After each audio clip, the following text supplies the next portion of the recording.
In this video, we are going to see how we can receive the sales order or enter the sales order for the finished good items that we have not manufactured yet. So we have only defined the recipe for shirts and pants, but let's say the customer comes, they like our products, they like our quality, and just after seeing this sample of shirts and pants, they have given us an order.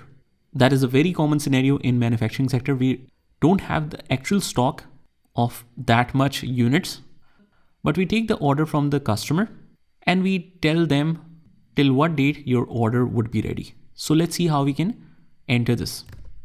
First of all, let's go to sales and click on sales order.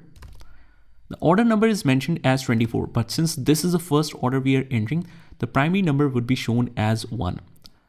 It's ideal if you are using it for the brand new company, but since we are transferring it from the old accounting system, that's why we already have the document numbering sequence which reaches up to 24. So we want them to be automatically shown.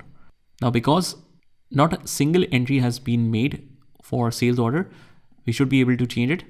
Click on search menus, right here, document numbering, search for it. And under the sales order, we will give the first number as 24. So it's not being executed yet. Click update, click OK. And let's head over to the sales order. Order number is 24, all good. The customer is Scott Anderson. You'll choose all the dates as same. Let me just go to the form settings, right click, table format, and we enable the item description so that we can see everything clearly.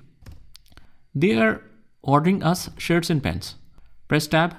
But as we can see, we don't have anything in stock, but we'll still receive this order. Shirts, 3000 units. But as soon as we hit enter or tab, it will show us that item availability check window, which says that this item number under this description in this warehouse is not available. Available quantity is 0. So do you want to change it to available quantity? That means it might be a mistake. Display available to promise report quantities in other warehouse, display alternative items, delete the row, or continue. We'll continue with this order. Unit price is 228, which is defined by the recipe management system. Text code is exempt because we have defined the rule. Okay, but here the unit price should be sales price and not the cost price. So that is 400. If we try to change it, right click on the form settings and change the price list to sales price. Click OK, click yes. It will update it, but according to the margin of 1.5 factor, but that's not how we defined the prices. So we have to manually write 400. Go to the second item, which is pants. We choose the quantity 2000. Continue with it. Change the price to 500. And the first total is 1.2 million and 1 million. And that is how we receive the order against the finished goods by the customer that is not being manufactured yet. Just try this by yourself and I will see you in the next one.